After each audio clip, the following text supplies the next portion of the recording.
Hi everyone, it's Jerry here again. So what I thought I'd do is I'd record you a little video for some of the instructions surrounding your blog task this week. So as I've said on the blog, this is a flipped task. So what this means is that essentially we're doing some of the in-class work from next week as homework for this week. And then when we get into the room next Thursday, we're going to start processing some of the understanding that you've gained. So this is a piece of preparatory reading that we're going to be doing surrounding different theories of learning. So it's an extension on some of the ideas we've talked about this Thursday, and it's going to link into the ideas of taking a more personal approach and being a bit kind of discerning and having a sense of your own direction throughout the theoretical landscape within education. So now the thing about different theories of learning, as you'll have probably got from now on the BG Cert, there is an awful lot out there in the wide world of educational academia. Lots of different ideas, lots of different contrasting perspectives as well. Now, I'm going to simplify some of the things we talked about in class, and I'm going to suggest roughly two different forms of theory. Now, I think you can have theories of practice, first and foremost. These are the kind of the more prescriptive techniques, the tools that help you do a certain thing better. So I'm talking about medal and mission feedback. I'm talking about intended learning outcomes. And then what you've also got is you've got theories of understanding. These are kind of frameworks. These help you explain and understand what's going on in the world around you. So Kolb's learning cycle would be an explanatory theory of understanding, or deep and surface level learning, or intrinsic versus extrinsic motivation. And throughout Module 2, we're going to take lots of different and sometimes contrasting and opposite views of not just understanding vague things about the world around us, but specifically understanding how people learn. Because I think if you can understand how people learn to the best of your ability, then that defines what kinds of techniques and tools you're going to need to support their learning. So in a sense, in Module 1, you've got a load of different tools and techniques. And now in Module 2, we're going to build on the values you have as an educator, and we're going to seek to get from you the kind of, and also build up in you, from an informed way, your own theory of learning and how you think adults develop over time, potentially if you're working with children as well, how you can best support and grow them based on where you are as an educator, your value system, but also something a little bit more philosophical. Because it does turn out actually, whether it's implicitly or very transparently, pretty much every theory of practice, techniques and tools, these are actually built on and assume a particular theory of learning. So if you want to be really articulate and understand what's going on in your teaching, and my version of an expert teacher isn't someone that just kind of does it, but someone that really has a very conscious competence for what they do and how they help people, well, you need to understand why these things work. So looking at intended learning outcomes, that's built on a particular theory of how people learn best, right? Which is actually in kind of opposites to some of the other models that we look at on the PG Cert. So we're going to start having that kind of a conversation as part of next week's session. So what to read? This is the main task that I'm going to ask you to do this week on the blog.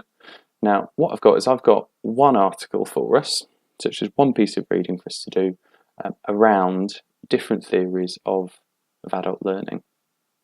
So I'm going to ask you to read the abstract and the introduction first, because I think that gives you a nice overview.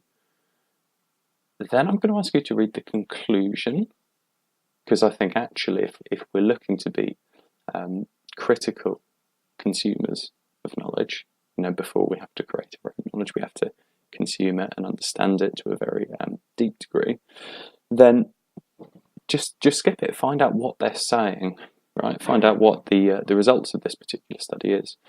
This article, by the way, is an overview of, funnily enough, lots of different theories of how adults learn. So you can find out from them what they think the big implications for that are, and then give a scan to the article and pick out and read specific sections. Don't need to read the whole thing. Specific pieces that you think link to or are more resonant with your current place in your development as a teacher. So particular theories you're interested in, and particular discussions of things that are more difficult or challenging for you, or strengths that you want to build on, and just choose and dip into bits that you feel most interested in. Cool? And it's going to look a little bit like this. So hopefully you can still see this on the screen. This is the article. It's from 2013. Now this is actually from a journal of medical education. I think it's actually really relevant to us and to wider pedagogy and practice. So don't worry too much about that. But bear in mind that some of the conclusions are made specifically with, training to be a doctor or a nurse in mind. So there will be some subtle differences in how we train as music educators. And if you want, you can start maybe having a think about what those differences might be. So specifically, I'd ask that you start having a read through the abstract. It's always nice to find, the whole overview of a piece and what it's going to lead you through. And then the introduction, where they start framing, introducing these different theories of learning. And particularly, I would like you to focus on the behaviourist approaches to learning theory, the cognitive or cognitivist approaches to learning theory, the humanistic theories, and also some of these social theories. So it's not that transformative theory or motivation aren't important. We're going to cover them later on in the BG Cert, but we're going to specifically look at those four for an activity next week. So dip into those, have a breeze through the article if you want, have a look at the summary. It's not a conclusion, it's a summary, and then dip into pieces that you find interesting. Try and have fun with it. So specifically on the blog, I'd ask you to really just post a couple of things. The main piece of development for you is going to be building an understanding of the differences in learning theory, and that's the kind of thing that I'm going to want you to bring next week, is an understanding of different positions so that we can process that and work that in the room. But on the blog, just a couple of things, short posts please.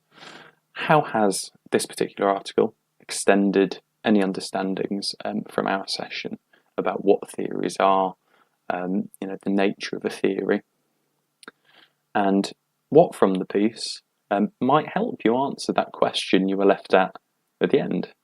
So about improving your own practice with what you're focusing on this term. Are there any ideas from the piece that have kind of sparked an interest? Has it pointed you towards any other theoretical frameworks or techniques or other, journals and authors to explore? Anything there that you might take further? Cool. So that's it for now. Hope you get on well, and I will see you and your beautifully increased learning next week. Take care.